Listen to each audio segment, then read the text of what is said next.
امی، آج تو اتوار ہے، ہم دونوں باہر کھیلنے چلے جائیں کیا؟ سنجو نے اپنی ماں سے پوچھا۔ کیا تم نے اور انجو نے دانت صاف کر کے منہ ہاتھ دھو لیا؟ جی امی۔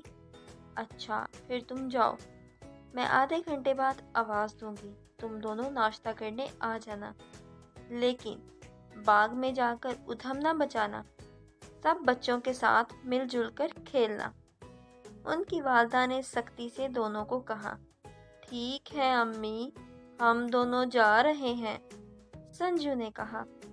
باغ میں کئی بچے پہلے سے موجود تھے جو رات کے زلزلے کے جھٹکوں میں گرے ہوئے آم کے درخت سے بات چیت کر رہے تھے۔ رمیش نے کہا، آم دادا، تمہیں زمین پر گرنے سے چوٹ تو بہت آئی ہوگی۔ آم تنگ ہو کر بولا، ہاں بچوں، مجھے چوٹ تو بہت آئی ہے، میری کئی شاخیں ٹوٹ گئی ہیں، لیکن میں ہمت نہیں ہاروں گا۔ آم دادا، تم تو بہت بہادر تھے، تم زلزلے کے جھٹکوں سے لڑے کیوں نہیں؟ سنجو نے پوچھا۔ پیارے بچوں، میں لڑتا کیسے؟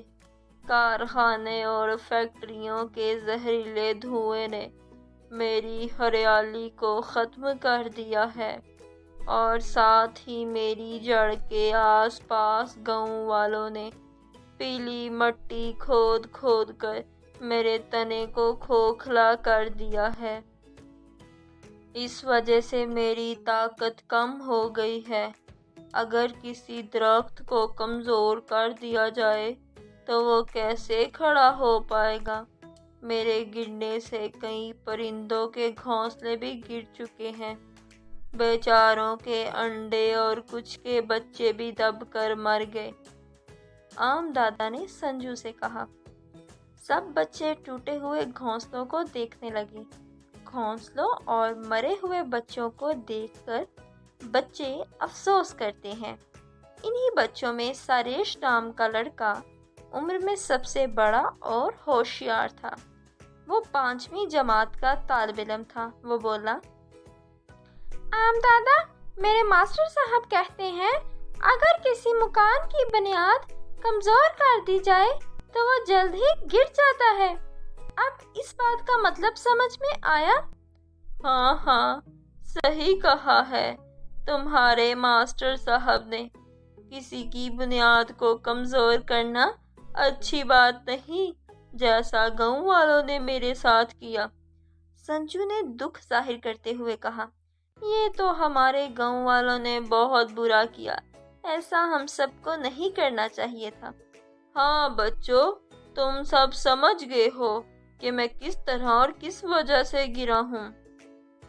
اب کوشش کرنا کہ میرے کسی بھائی کی ہریالی ختم نہ ہونے پائے، اور نہ ہی میری جڑوں کی طرح میرے دوسرے درخت بھائیوں کی بنیادیں کمزور ہونے دینا۔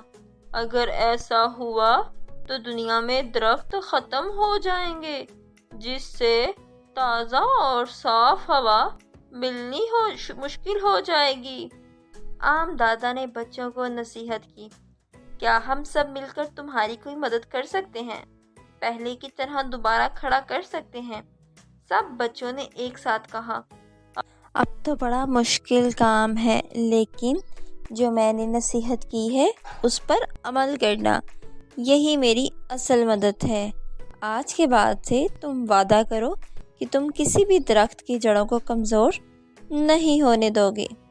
آم دادا کی بات سن کر سب بچوں نے وعدہ کیا کہ آج سے ہم درخت کی حفاظت کریں گے۔